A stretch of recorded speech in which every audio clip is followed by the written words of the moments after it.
前进路飞前辈号慢慢靠近大象的腿部，路飞一眼就看到了阔别多日的桑尼号。这下罗宾等人放心了，看来山治他们确实到达了左岛。路飞激动地呼唤伙伴们的名字，但是船上却无人应答。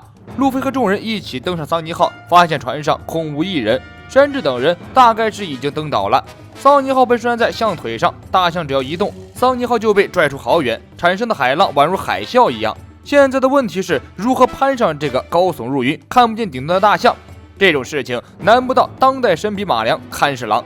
他拿出自己的大毛笔，在桑尼号上画了一个奇奇怪怪、像蛇又像蜥蜴的东西。念了咒语之后，长长的怪物复活了。根据看侍郎的话来说，这是一条龙。看侍郎命令一脸呆萌、像一条蚯蚓一样的龙，拖着大家向左岛顶上攀登。而巴托将自己船上的所有粮食都运送到了桑尼号上，然后目送着路飞一行人离开。蚯蚓龙费了好大的劲儿，带着路飞一行人攀登到了大象的腿根，结果一不小心直接滑了下来。好在最后几米的距离，蚯蚓龙勉强撑住了自己的身体，不至于把大家伙都送进海里。刚刚的几十米的距离算是白爬了。路飞看着一眼望不到顶的象腿，感叹道：“这么高，山治他们到底是怎么爬上去的？该不会是骑着桃之柱上去的吧？”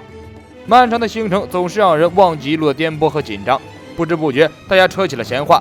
路飞随口问警卫们和看侍郎为什么会来到左岛。警卫们通过这么长时间来和路飞等人的相处，对他们十分信任，毫不掩饰地将自己的此行的目的全盘道出。他们离开和之国之后的目的地就是这个左岛，一来是为了确认桃之柱是安全的，二来就是寻找他们另一个伙伴忍者雷藏。提到忍者，大家的眼睛都亮了，就连对任何事都不感兴趣的罗也来了兴趣。大家心情非常激动，难道他们即将看到和火影忍者里面的那些忍者一样的忍者吗？可以当面看他们撇手里剑，使用各种忍术，仿佛一个世外高人一样修行，实在是太让人期待了。突然从左岛的上空掉下来一个小小的黑影，黑影近了，大家看清那只是一只小猴子，大家连忙躲开。警卫们和看侍郎躲闪不及时，被直接砸了下去。路飞本想要留下来等一等警卫们两人，可警卫们在左岛下面大吼，让路飞等人先行离开。他们随即就到。路飞一行人看着又负责又认真的蚯蚓龙，实在是不忍心让他载着众人掉头，只好向顶端赶去。经过蚯蚓龙不断的努力，众人终于到达了象背的顶端左岛。这里是伟大航路革命军总部巴尔的哥，革命军总司令龙接到了科尔拉等人传回来的德雷斯罗萨战报。龙对科尔拉等人的表现赞不绝口。此次德雷斯罗萨之行，革命军掌握了大量的叛军情报以及武器的制造来源。龙准备召集世界各地的革命军军长，给世界政府搞些事情。在岛上另一个隐蔽处藏着一个十分不友好的人——黑胡子海贼团巴基斯。他藏在船底，随着革命军的人悄悄潜入到了巴尔的哥。随即，巴基斯立刻电话联络了拉菲特，请求支援。现在攻打这里可以获得大量的武器，快顺着我的生命卡找过来。我找到革命军总部的位置了。龙和可恨的萨博都在岛上。新世界某个岛屿，新晋七武海爱德华·威布鲁正在大开杀戒。他自称自己是前任四皇白胡子的儿子，白胡子二世，悬赏金高达4亿8千万贝利。虽然长着一张极为愚蠢的脸，不过弯弯的月亮胡子的确和老爹白胡子有几分相像。威布鲁的母亲 Miss 巴金，一个又矮又小的老太婆，自称是白胡子最爱的女人。她不断地给威布鲁洗脑，让他确认自己就是白胡子的儿子，然后给他支招，让他扫荡白胡子海贼团的残党，以占领白胡子留下来的财宝和地盘。威布鲁知道白胡子的死与黑胡子有直接的关系，嚷嚷着要杀了黑胡子给爹报仇。巴金不屑地说道：“现在已经不流行复仇了，1贝利的利益都拿不到，重要的是钱，是白胡子的遗产。”巴金从报纸上得知草帽路飞干掉了多弗朗明哥，现在名声大噪，心中起了邪念，不如拿这个草帽小子开个刀，搞点外快转转。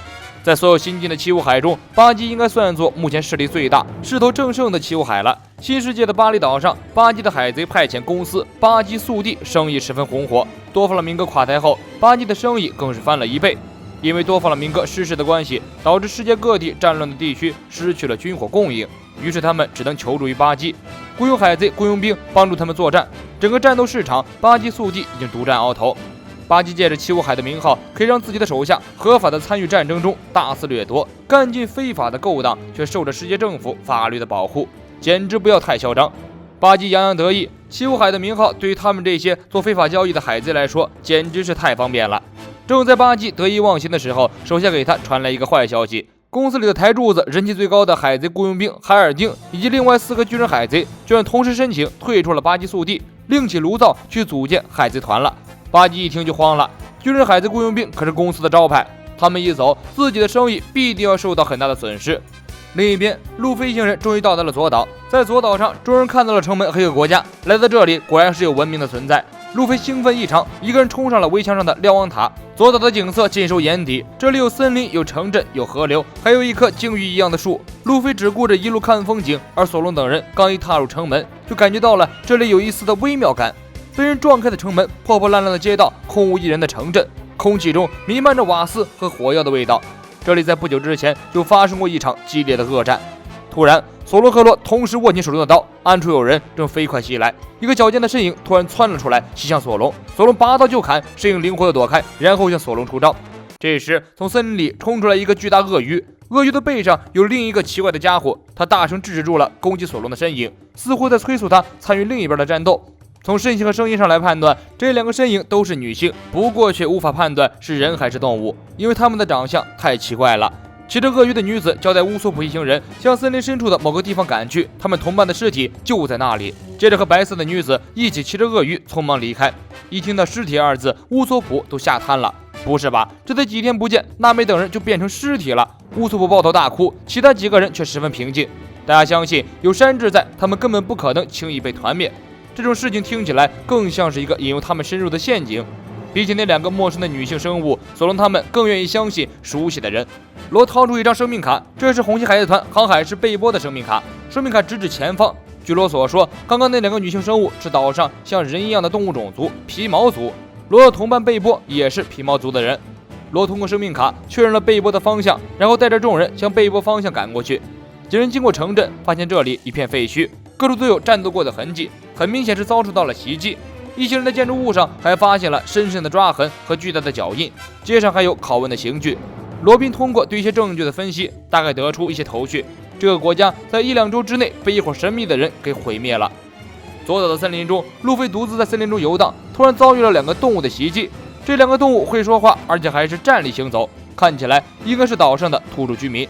路飞与其中的牛头人激战正酣，贝波与红心海贼团的成员路过，看到这一幕，跳出来阻止，结果根本没用，牛头人已经上头了，势必要干掉路飞。关键时刻，2个女性皮毛族的成员骑着大鳄鱼跳出来，阻止住了牛头人和新人的攻击。这个长着像条狗一样的女子对着森林大喊一声：“我们马上带这些人离开，请放过他们吧，侠客团！”森林中，一个人喊了一句：“撤退！”接着，无数个身影从森林的大树后面跳出去，消失在了其他地方。路飞啧啧称奇，原来自己从刚刚开始就已经被包围了，而他自己却一丁点的气息都没有感知到。这些家伙的身手不是一般的高啊！狗狗皮毛族女子告诉路飞等人，这个国家在半个月前曾经被毁灭过，因此街上才没有人。而毁灭这个国家的罪魁祸首名为杰克。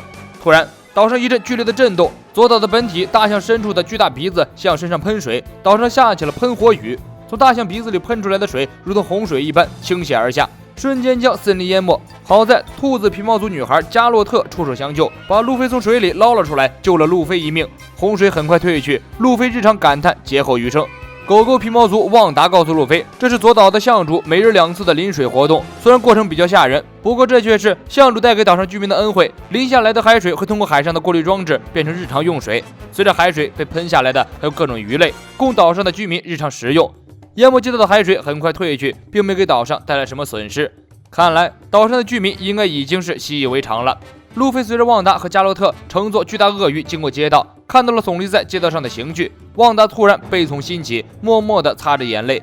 袭击这个国家的罪魁祸首杰克来自于臭名昭著的百兽海贼团。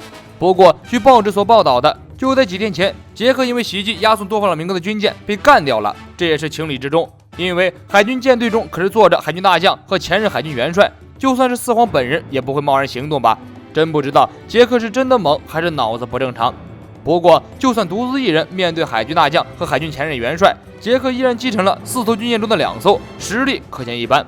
罗用空间能力瞬移过来和路飞会合，旺达将他们带到了森林深处的一个类似于山寨的地方。守门的2个皮毛族一听说是草帽团的人来了，立刻露出受宠若惊的神色，二话不说直接放行。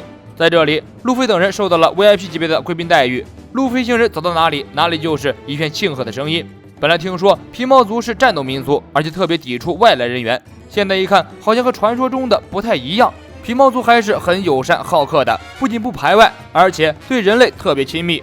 路飞一行人走进山寨，看到了早就到达这里的娜美和乔巴。不过奇怪的是，山治和布鲁克却没有与他们在一起。伙伴们重聚，自然是一番问候。路飞脱口而出：“山治他们怎么样了？”娜美脸上的笑容突然凝固，沉着脸将路飞一把抱住，泪水夺眶而出。对不起，山治他离开了。我是谢幕君，咱们下期见。